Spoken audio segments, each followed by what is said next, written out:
بسم اللہ الرحمن الرحیم۔ 5ویں حدیث۔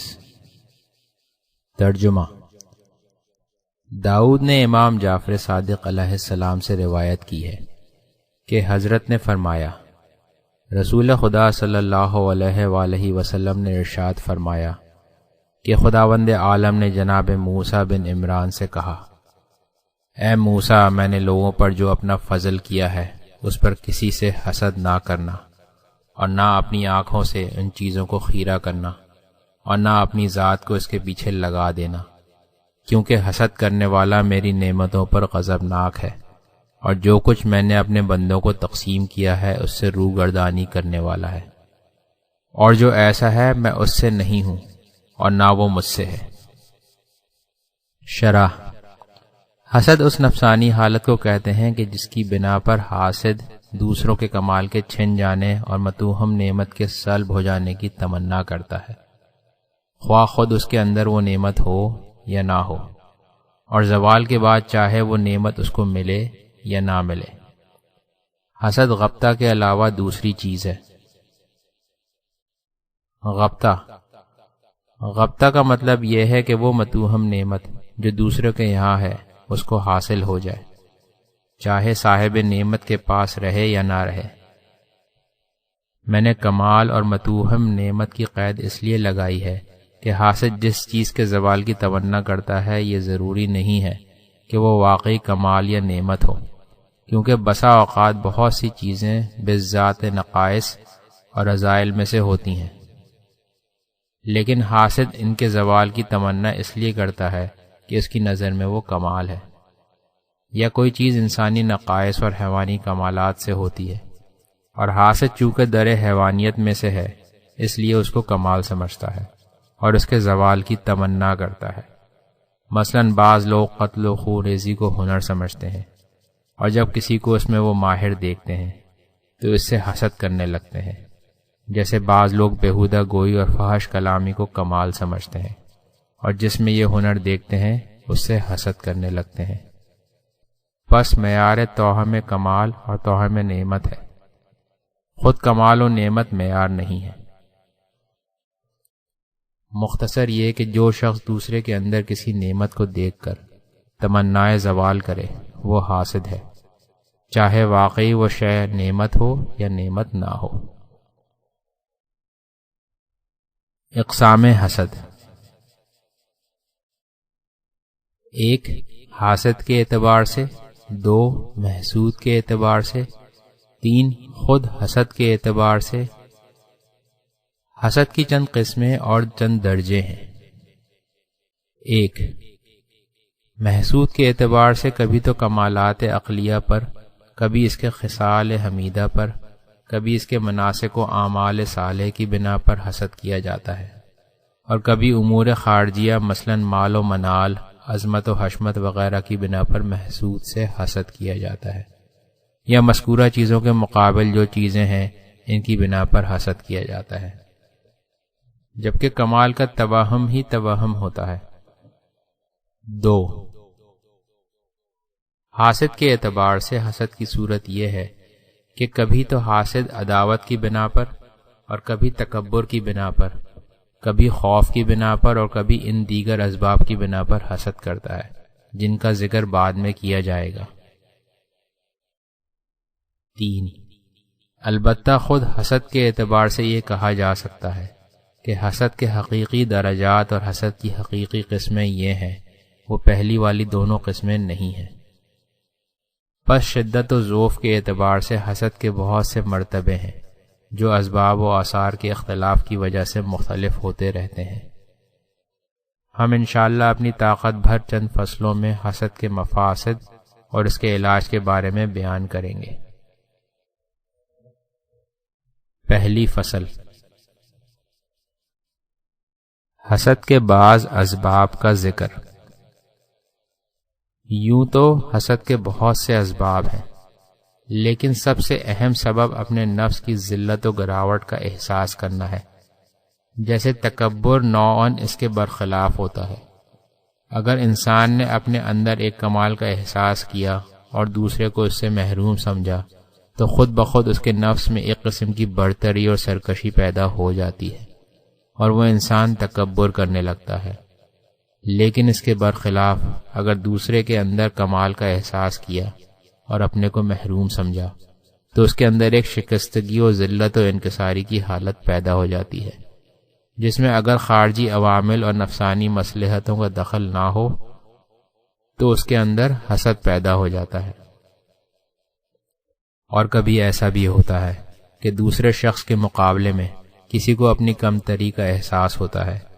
ایسی صورت میں صاحب نعمت و کمال اپنے ایسے کسی دوسرے فرد یا ہم اثر سے حسد کرنے لگتا ہے۔ اس لیے کہا جا سکتا ہے نفس کی کمتری اور تنگ دلی کا دوسرا نام حسد ہے، جس کی بنا پر انسان دوسرے کی کسی بھی خوبی یا کمال کے زوال کی تمنا کرتا ہے۔ چنانچہ علامہ مجلسی خود سے سرائے نقل میں فرماتے ہیں کہ علماء نے حسد کے اسباب کو 7 چیزوں پر منحصر قرار دیا ہے۔ اول، عداوت، دوم، تعزز۔ اس کا مطلب یہ ہے کہ حاسد یہ خیال کرتا ہے کہ محسود کے اندر جو کمال ہے یا اس کو جو نعمت حاصل ہے اس نعمت کی وجہ سے مجھ حاسد پر تکبر کر رہا ہے، اور چونکہ حاسد میں محسود کے تکبر کے جواب کی طاقت نہیں ہے اس لیے وہ محسود سے زوال نعمت کی تمنا کرتا ہے۔ سویم، کبر۔ اس کی صورت یہ ہے کہ حاسد صاحب نعمت پر تکبر کرنا چاہتا ہے، مگر جب تک محسود سے زوال نعمت نہ ہو جائے یہ بات ممکن نہیں ہے، لہذا حاسد محسود سے زوال نعمت کی تمنا کرتا ہے۔ چہارم، تعجب۔ محسود کی عظیم نعمت پر حاسد کو تعجب ہوتا ہے، اس لیے وہ زوال نعمت کی تمنا کرتا ہے، جیسے کہ سابق امتوں کی خبر دیتے ہوئے خداوند عالم کا ارشاد ہے۔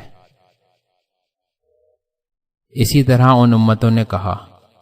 یعنی ان کو تعجب ہوا کہ جو شخص ہمارے ہی جیسا ہے وہ مرتبہ وحی اور رسالت پر کیسے فائز ہو گیا، اس لیے حسد کرنے لگے۔ سورہ یاسین آیت 15، سورہ مومنون آیت 47۔ پنجم، خوف۔ حاسد اس بات سے ڈرتا ہے کہ کہیں صاحب نعمت اپنی نعمت کی بنا پر اس کے محبوب مقاصد کے راستے میں حائل نہ ہو جائے، اس خوف کی وجہ سے حسد کرنے لگتا ہے۔ ششم، حب ریاست۔ یہ اس وقت ہوتا ہے جب کسی کی ریاست اس بات پر موقوف ہو جائے کہ کوئی بھی دوسرا شخص اس کے برابر نہ ہو، ورنہ وہ ریاست نہ کر سکے گا۔ ایسی صورت میں وہ حسد کرنے لگتا ہے۔ ہفتم، خبث طینت، یعنی کوئی ایسا بد باطن ہو کہ کسی کی نعمت کو دیکھ ہی نہ سکتا ہو۔ انتہائے کلام مجلسی۔ اور صاحب کتاب کے نزدیک ان میں سے اکثر کی بلکہ سبھی کی بازگشت احساس ذلت نفس و احساس کمتری کی طرف ہے، جیسا کہ ارشاد بھی کیا جا چکا ہے، اور مشہور علماء نے حسد کی جو تعریف کی ہے اس حسد کی ڈائریکٹ علت بھی یہی ہے۔ لیکن ہم نے حسد کے بارے میں جو یہ بات کہی ہے کہ خود یہ حالت حسد ہے، یہ بات بھی مذکورہ بالا چیزوں کے مخالف نہیں ہے۔ بہرحال ان معانی کے اطراف و جوانب سے بحث کرنا خود ہمارے اور مقصود کتاب کے بھی خلاف ہے۔ دوسری فصل، حسد کے کچھ مفاسد۔ یہ جان لو کہ حسد خود دل کے مہلک امراض میں سے ہے، اور اسی حسد سے بہت سی ایسی قلبی امراض پیدا ہوتے ہیں جو اپنی جگہ پر خود مستقل مہلک مرض ہیں، جیسے تکبر وغیرہ۔ ان میں سے ہم صرف انہی کا ذکر کریں گے جو بہت ہی واضح ہیں، اور یقیناً اس کے اور بہت برے نتائج بھی ہیں جو مجھ جیسے لکھنے والے سے پوشیدہ ہیں۔ حسد کے مفاسد کے لیے وہی بہت کچھ ہے جس کی صادق مصدق نے خبر دی ہے۔ چنانچہ معاویہ بن وہب کی صحیحہ میں ہے کہ حضرت امام جعفر صادق علیہ السلام نے فرمایا، حسد، عجب، خود پسندی، تکبر، یہ چیزیں دنیا کے لیے آفت ہیں،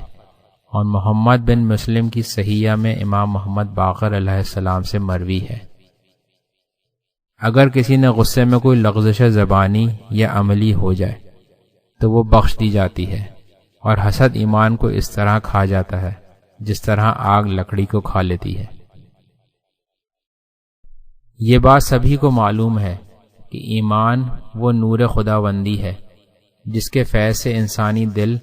مورد تجلیات خدا بن جاتا ہے، چنانچہ حدیث قدسی میں ارشاد ہے، میری زمین و آسمان میں میری سمائی نہیں ہے، ہاں میرے بندہ مومن کے دل میں میری سمائی ہے۔ یہ نور مانوی یا بارقہ الہیہ جو قلب کو تمام موجودات سے وسیع تر قرار دیتا ہے، اس قلب کی تنگی و تاریکی کے منافی ہے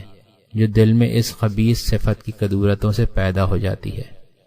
یہ حالات نور ایمان کو باطل کر دیتے ہیں اور دل کو مردہ کر دیتے ہیں، اور ان حالات میں جتنی قوت پیدا ہوتی ہے اتنا ہی نور ایمان ضعیف ہو جاتا ہے۔ مومن کے معنوی اور صوری اوصاف ظاہر و باطن میں حسد سے پیدا ہو جانے والے آثار سے منافات رکھتے ہیں۔ مومن خدا کے بارے میں خوش بین ہوتا ہے، خدا کی اس تقسیم پر جو اس نے اپنے بندوں کے درمیان فرمائی ہے راضی رہتا ہے، مگر حاسد خدا پر غضبناک ہوتا ہے، تقدیرات الہیہ سے روگرداں ہوتا ہے، جیسا کہ خود حدیث شریف میں آیا ہے، مومن کسی بھی مومن کی برائی نہیں چاہتا، مومنین کو عزیز رکھتا ہے، لیکن حاسد اس کے برخلاف ہوتا ہے۔ مومن پر کبھی حب دنیا کا غلبہ نہیں ہوتا، لیکن حاسد حب دنیا کی شدت کی وجہ سے اس رذیلیت میں گرفتار ہوتا ہے۔ مومن کو خدا کے علاوہ کسی سے خوف نہیں ہوتا، مگر حاسد کا حزن و خوف محسود ہی کے ارد گرد گھومتا رہتا ہے۔ مومن کشادہ جبیں ہوتا ہے، اس کی صورت سے اس کا اندازہ ہو جاتا ہے، لیکن حاسد ہمیشہ چیں بچیں رہتا ہے۔ مومن متواضع ہوتا ہے، حاسد زیادہ تر تکبر کرتا ہے۔ بس حسد ایمان کے لیے آفت و مصیبت ہے، وہ ایمان کو اس طرح جلا دیتا ہے جس طرح آگ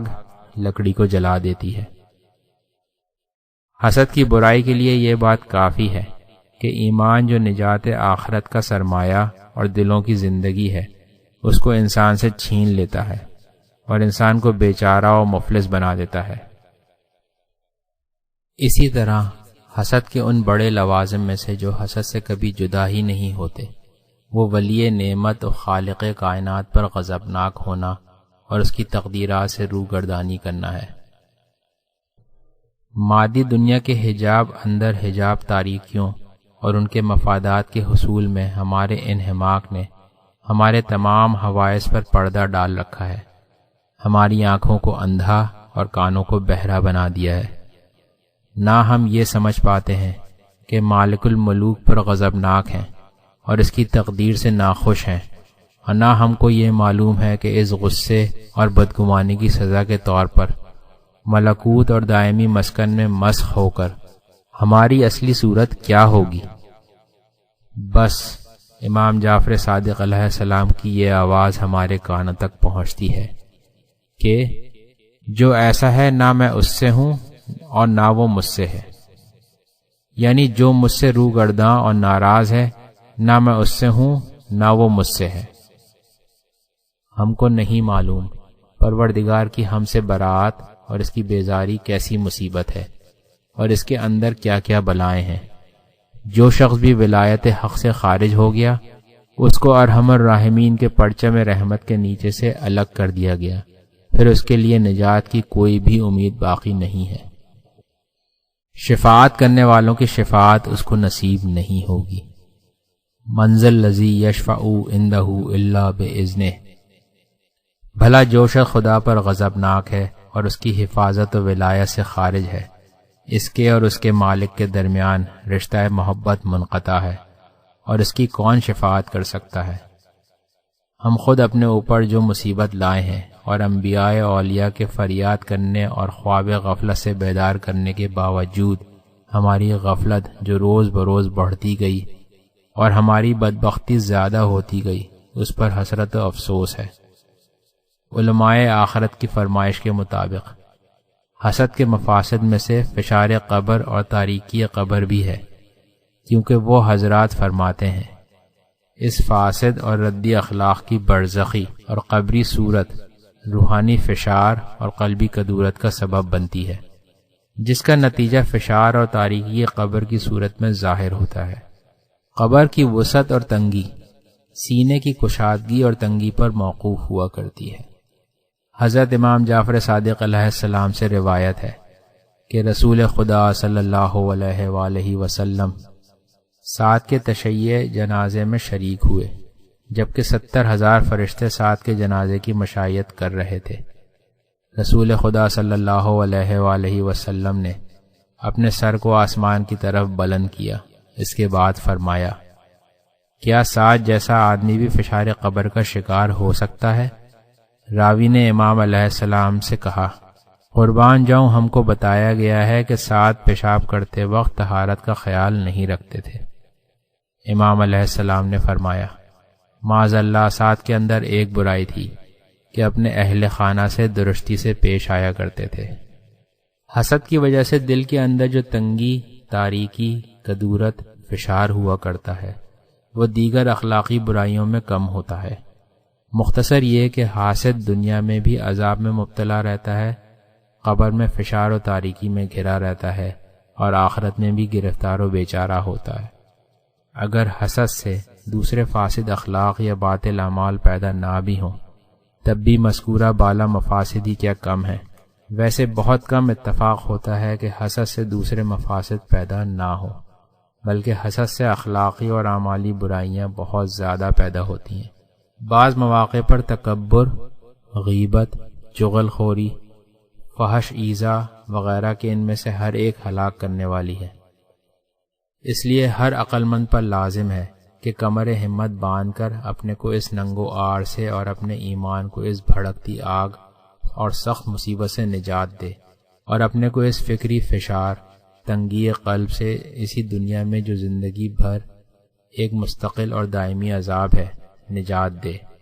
اور تاریکی قبر، عالم برزخ و غضب خداوند عالم سے رہائی حاصل کرے۔ اتنا تو سوچے کہ جس چیز کے اندر اتنے مفاسد ہوں وہ بہرحال لازم العلاج ہے۔ اس کے علاوہ تمہارے حسد سے محسود کو تو کوئی نقصان نہیں پہنچے گا، نہ اس کی نعمت زائل ہوگی۔ اس کے برخلاف محسود کے لیے دینوی اور اخروی منفعت ہے۔ تم خود دیکھتے ہو وہ نعمتوں سے مالا مال ہے اور تم اس کی نعمتوں سے مبتلا عذاب ہو۔ تمہارا عذاب میں ہونا یہ خود اس کے لیے نعمت ہے۔ اگر تم کو اس دوسری نعمت کا احساس ہو اور تم اس پر متنبہ ہو تو یہ تمہارے لیے ایک اور عذاب اور فشار کا باعث ہوگا، اور محسود کے لیے یہ تمہارا عذاب و فشار باعث نعمت ہوگا۔ اس طرح یہ سلسلہ بڑھتا جائے گا اور تم ہمیشہ رنج و غم اور فشار میں رہو گے، اور وہ ہمیشہ نعمت و خوشی و مسرت میں رہے گا۔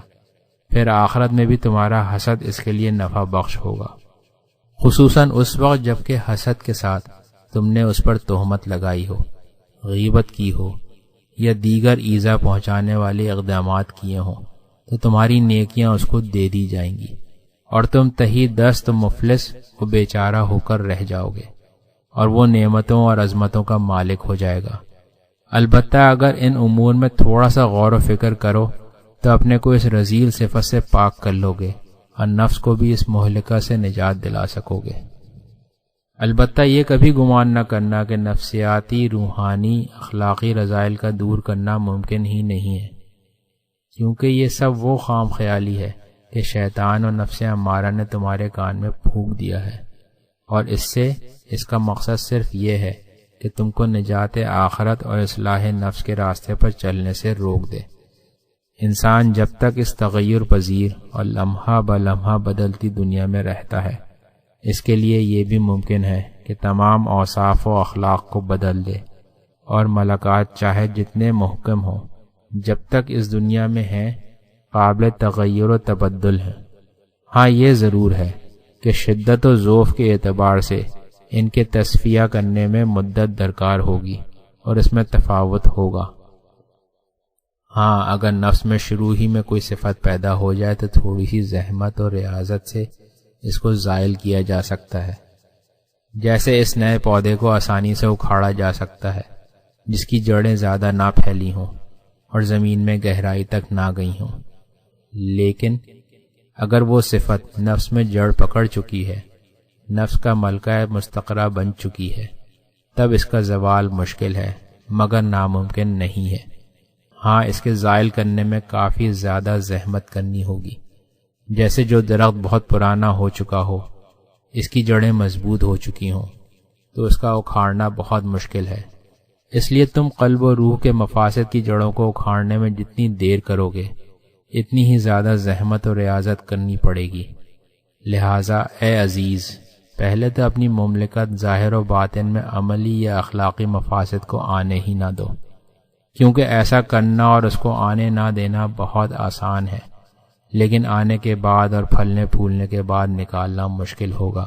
اور نکالنے میں بھی جتنی دیری کرو گے اتنی ہی زحمت زیادہ ہوگی،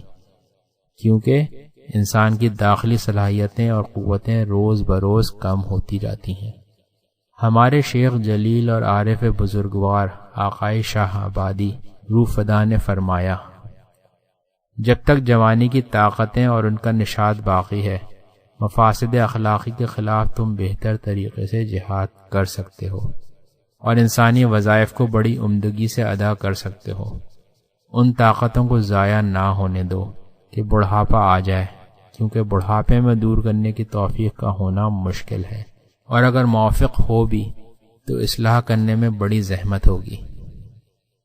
لہٰذا عقل مند اگر کسی چیز کے فساد کے بارے میں سوچ بچار کرے تو اگر اس کے مفاسد میں ابھی داخل نہیں ہوا ہے تو پھر اس کے کنارے بھی نہیں پھٹکے گا اور نہ اپنے کو اس میں آلودہ کرے گا، اور اگر خدا نہ خواستہ اس میں پھنس ہی گیا تو جلد از جلد اس کی اصلاح کرے گا، اس برائی کو جڑ پکڑنے سے پہلے ختم کر دے گا، اور اگر خدا نہ خواستہ اس نے جڑ پکڑ لیا ہے تو ہزاروں زحمتوں اور مشقتوں سے اس کو جڑ سے اکھاڑ پھینکے گا کہ کہیں وہ اپنے ثمرہ برزخی اور آخرتی کو نہ پہنچ جائے اور باقاعدہ پھل پھول جائے، کیونکہ اگر وہ اسی اخلاقی برائی کے ساتھ اس دنیا سے جو مادی تغیرات اور حیولانی تبدلات کی دنیا ہے منتقل ہو گیا تو پھر وہاں اس برائی کا قلع قمع کرنا اس کے بس سے باہر کی بات ہوگی، اور پھر کہیں برزخ یا آخرت میں یہ اس کی خلق نفسانی سے نہ بدل جائے۔ اگر ایسا ہو گیا تو پھر افسوس صد افسوس۔ حضرت رسول خدا صلی اللہ علیہ وآلہ وسلم نے فرمایا، اہل جنت جنت میں اور اہل دوزخ دوزخ میں اپنی نیتوں کی بنا پر ہمیشہ ہمیشہ رہیں گے، اور فاسد نیت جو برے اخلاق سے پیدا ہوتی ہے کا اس وقت تک زائل ہو جانا ناممکن ہے جب تک اس کا منشا نہ زائل ہو جائے۔ آخرت میں ملکات کا ظہور اتنی شدت و قوت سے ہوتا ہے کہ اگر وہ جہنم میں ہے اس کا زوال یا تو محال ہو جاتا ہے، اور اگر سختیوں آتشوں فشار کی وجہ سے زائل بھی ہو جائے تو شاید زوال کے لیے ربوبی صدیوں کی ضرورت ہوگی۔ لہٰذا اے عاقل، جس چیز کی اصلاح 1 ماہ یا 1 سال کی تھوڑی سی محنت سے ہو سکتی ہے اور وہ تمہارے اختیار میں بھی ہے، اور اس کی وجہ سے دنیا اور آخرت کی گرفتاریوں سے نجات بھی پا سکتے ہو، تو اس کو اس کی حالت پر نہ چھوڑو بلکہ اس کی اصلاح کر لو، ورنہ وہ تجھے ہلاک کر دے گی۔ تیسری فصل، اس سے پہلے ذکر کیا جا چکا ہے کہ ایمان جو قلب کی لذت ہے وہ علم کے علاوہ ہے، کیونکہ علم عقل کی لذت ہے۔ تمام اعمالی و اخلاقی مفاسد کا سبب یہ ہے کہ قلب ایمان سے بے خبر ہے، اور عقل نے برہان عقلی یا اخبار انبیاء کے واسطے سے جن چیزوں کا ادراک کیا تھا ان کو قلب تک نہیں پہنچایا، اور دل ان چیزوں سے غافل رہا۔ معارف میں سے ایک وہ چیز جس کی حکیم، متکلم، عوام، اہل شرع سبھی تصدیق کرتے ہیں، اور واقعی اس میں کسی کو بھی شبہ نہیں ہے، وہ یہ ہے کہ حکیم علی الاطلاق جلت قدرتہ کے جنبش قلم سے جو بھی چیز ظاہر ہوتی ہے، مثلا وجود اور اس کے کمالات، بست نعمت، رزق و روزی کی تقسیم وغیرہ سبھی بہترین نقشہ اور خوبصورت ترین نظام ہے، اور جس نظام میں کلی و مکمل ترین اور مصالح سے بھرپور نظام کا تصور کیا جا سکتا ہے اس کے مطابق ہے۔ صرف اتنی بات ہے کہ ہر گروہ اپنی مخصوص زبان اور اپنے فن کے مخصوص اصطلاح میں اس کی حکمت کاملہ اور لطیفہ الہیہ کا بیان کرتا ہے۔ ایک عارف کہتا ہے یہ دنیا جمیل الاطلاق کی علل اطلاق خوبصورت ترین پرچھائی ہے۔ دو حکیم کہتا ہے یہ نظام سائنٹیفک نظام کے عین مطابق ہے جو ہر قسم کے نقص و عیب و شر سے خالی ہے، اور جزی قسم کے شر کا جو توہم ہوتا ہے وہ موجودات کو ان کے کمالات لائقہ تک پہنچانے کے لیے ہے۔ تین متکلم و عالم شریعت کہتا ہے حکیم کے تمام افعال حکمت و صلاح پر مبنی ہوتے ہیں، اور انسانی جزوی اور محدود عقول مصالح تامہ کے ادراک سے جو تقدیرات الہیہ میں جاری ہیں عاجز ہیں۔ یہ بات سبھی کی زبان پر جاری ہے، اور ہر شخص نے اپنے علم و عقل کی وسعت کے مطابق اس پر دلیلیں قائم کی ہیں، مگر چونکہ صرف قیل و قال کی حد تک محدود ہے اور حال و قلب کے مرتبے تک نہیں پہنچا، لہٰذا اعتراض کی زبانیں کھلی ہیں، اور جس شخص کے پاس بھی لذت ایمان نہیں ہے وہ خود ہی اپنے قول و برہان کی تکذیب کر دیتا ہے۔ تمام اخلاقی مفاسد کی جڑ یہی فکر و نظر کی کوتاہی ہے۔ جو شخص حسد کرتا ہے اور دوسرے کی نعمت کے زوال کی تمنا کرتا ہے اور صاحب نعمت کی طرف سے اپنے دل میں کینہ رکھتا ہے، اس کو خود ہی معلوم ہے کہ وہ واقعی اس بات پر ایمان نہیں رکھتا کہ خداوند عالم نے مکمل صلاح کے اعتبار ہی سے یہ نعمت اس غیر کو بخشی ہے، مگر ہم اس کو نہیں سمجھ سکتے، اور وہ یہ بھی جانتا ہے کہ اس کو عدل الہی اور عادلانہ تقسیم الہی پر ایمان نہیں ہے۔ اے حاسد، تو اصول میں تو کہتا ہے خدا عادل ہے، مگر یہ صرف زبانی دعویٰ ہے۔ عدل الہی پر ایمان رکھنے والا کبھی حسد کر ہی نہیں سکتا، کیونکہ دونوں میں تضاد ہے۔ تو اگر اس کو عادل مانتا ہے تو اس کی تقسیم کو بھی عادلانہ تسلیم کر، چنانچہ حدیث شریف میں آیا ہے۔ خداوند عالم کا ارشاد ہے میں نے اپنے بندوں میں جو تقسیم کی ہے، حاسد اس سے منحرف ہے، میری نعمتوں کی تقسیم پر غضبناک ہے۔ دل فطری طور سے عادلانہ تقسیم کے سامنے سر جھکانے پر تیار رہتا ہے، اور ظلم و جور سے گریزا رہتا ہے اور متنفر رہتا ہے۔ فطرت الہی جو ذات بشر کے اندر پوشیدہ اور اس کی خمیر میں شامل ہے، وہ عدل سے محبت کرتی ہے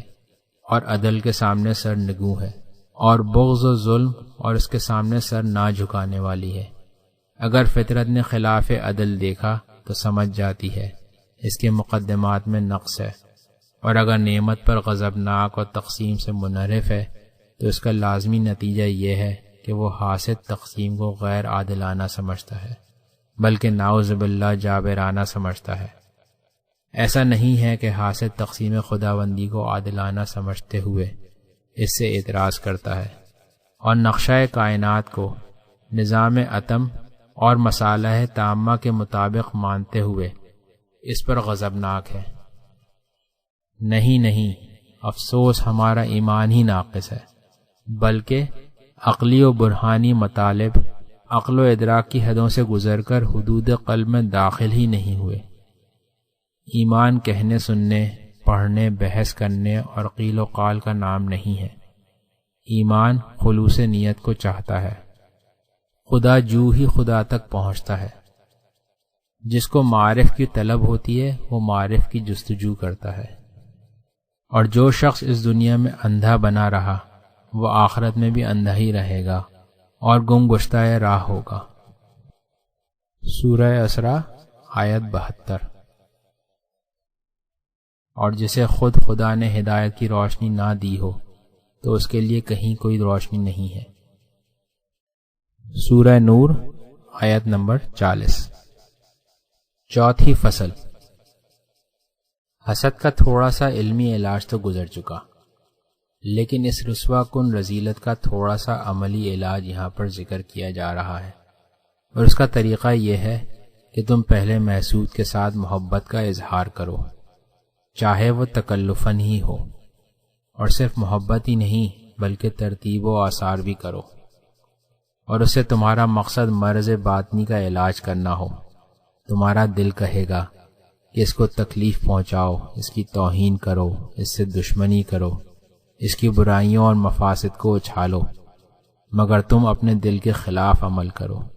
اس پر رحم کرو، اس کا احترام کرو، توقیر کرو، زبان کو اس کے ذکر خیر پر آمادہ کرو، اس کی اچھائیوں کو اپنے سامنے رکھو، دوسروں کے سامنے بیان کرو، اور اس کے اچھے صفات کو اپنے ذہن نشین کر لو۔ اگرچہ شروع میں یہ سب کرتے ہوئے تم کو تکلف کا احساس ہوگا اور یہ سب دکھاوٹ وغیرہ واقعی معلوم ہوگا، لیکن چونکہ تمہارا مقصد نفس کی اصلاح اور حسد کی برائی کو دور کرنا ہے، اس لیے رفتہ رفتہ حقیقت سے نزدیک ہوتے جاؤ گے، اور تھوڑا تھوڑا کر کے تکلف بھی کم ہو جائے گا، اور نفس ان باتوں کا عادی ہو جائے گا، اور اس میں حقیقت کی جھلک پیدا ہو جائے گی۔ کم سے کم نفس کے سامنے یہ پیش کرو اور اس کو سمجھاؤ کہ یہ بھی تو خدا کا بندہ ہے، ہو سکتا ہے خدا نے اس پر اپنا نظر کرم کیا ہو اور اپنی مخصوص نعمتوں سے اس کو نوازا ہو، خصوصاً اگر محسود اہل علم و دیانت ہو، اور حسد بھی علم و دیانت کی وجہ سے ہو، تو ایسی صورت میں حسد اور ہی قبیح ہے، اور ایسے افراد سے دشمنی رکھنے کا انجام بہت ہی برا ہے۔ اپنے نفس کو یہ سمجھانا چاہیے کہ یہ حضرات خدا کے مخصوص بندے ہیں، توفیق الہی ان کے شامل حال ہے، اس لیے اس عظیم نعمت سے ان لوگوں کو سرفراز فرما۔ یہ نعمت تو لوگوں کے دلوں میں اس نعمت کے رکھنے والے کے لیے محبت پیدا کرتی ہے۔ لوگوں کو ایسے شخص یا اشخاص کا احترام کرنا چاہیے اور ان کی عزت کرنی چاہیے، لیکن اگر یہ دیکھے کہ جو چیزیں نفس کے لیے باعث محبت و خضوع ہونا چاہیے، اس کے اندر اس کے برخلاف چیزیں پیدا ہو رہی ہیں، تو اس کو جان لینا چاہیے کہ اس پر شقاوت کا غلبہ ہو چکا ہے، اور اس کے باطن میں تاریکی غالب آ چکی ہے، اور پھر اس کے لیے ضروری ہے کہ علمی اور عملی طریقے سے اس کی اصلاح کی کوشش کرے، اور یہ یقین کرے کہ ایجاد محبت کی کوشش کرے گا تو جا کامیاب ہوگا، کیونکہ محبت کا نور ظلمت و کدورت پر غالب ہے، اور خداوند عالم نے وعدہ فرمایا ہے کہ جہاد کرنے والوں کو ہدایت عطا کرے گا، اور اپنے لطف خفی سے ان کی مدد کرے گا اور توفیق دے گا۔ 5ویں فصل۔ یہ سمجھ لو کہ بعض حدیثوں میں آیا ہے کہ رسول اکرم صلی اللہ علیہ وآلہ وسلم نے فرمایا، میری امت سے 9 چیزوں کو اٹھا لیا گیا، اور ان میں سے ایک حسد ہے، بشرطے کہ اس کا اظہار ہاتھ یا زبان سے نہ ہو۔ لیکن اس قسم کی حدیثیں نفس سے حسد کے شجرہ خبیثیہ کو قلع قمع کر دینے سے مانع نہیں ہیں، اور نہ ہی اس آتش ایمان سوز و آفت دینوں والی برائی سے روح کو پاک کرنے سے روکتی ہیں، کیونکہ ایسا بہت ہی کم ہوتا ہے کہ یہ مادہ فساد نفس میں داخل ہو اور مختلف قسم کے فساد نہ پیدا کرے، اور اس کا کوئی بھی اثر ظاہر نہ ہو، اور انسان کا ایمان محفوظ رہ جائے۔ اس کے علاوہ صحیح حدیثوں میں آیا ہے کہ حسد ایمان کو کھا لیتا ہے اور ایمان کے لیے آفت ہے، اور خداوند عالم نے حاسد سے برات کی ہے، اور اپنی اس سے اور اس کی اپنے سے نفی فرما دی ہے۔ لہٰذا ایسے امر عظیم اور فساد مہم سے کہ جس سے انسان کی ہر چیز کو خطرہ ہے، کبھی بھی غفلت نہیں برتنی چاہیے،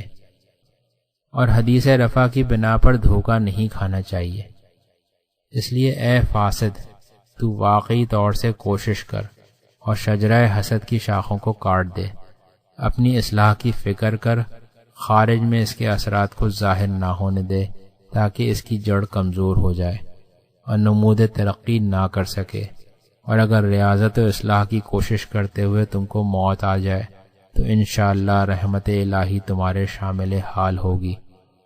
اور رسول اکرم صلی اللہ علیہ وآلہ وسلم کی پر برکت روحانیت اور وسیع رحمت کے طفیل میں معاف کر دیے جاؤ گے، اور اگر کچھ تھوڑا سا رہ بھی گیا تو بارقہ رحمانیت اس کو جلا کر نفس کو پاک و پاکیزہ بنا دے گا۔ اللہم